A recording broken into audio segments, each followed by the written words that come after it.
Darlun, kerangka manusia ditemukan di Padang Kasab, Pelimbang Biren beberapa hari lalu kini terungkap.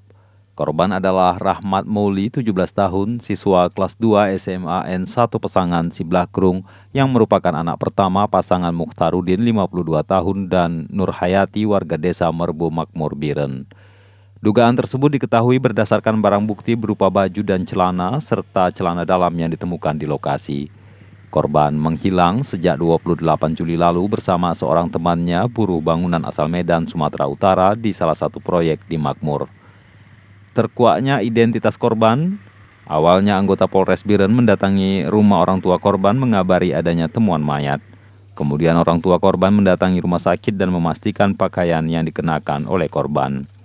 Kapolres Biren AKBP Mike Hardi Wirapraja didampingi Kasat Reskrim AKP Fadila Aditya Pratama kepada serambinews.com Kamis 9 September 2021 mengatakan berdasarkan bukti pakaian dan lainnya serta pengakuan orang tua korban, kerangka tersebut adalah anaknya.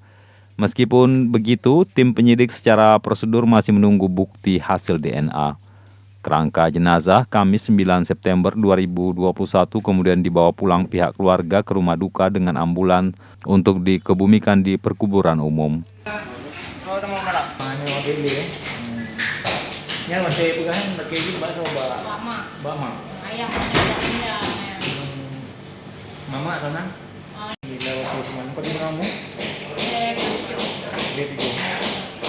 Sebagaimana diberitakan sebelumnya, satu kerangka manusia ditemukan seorang ibu rumah tangga di Padang Kasab, Pelimbang Biren, Senin 6 September 2021.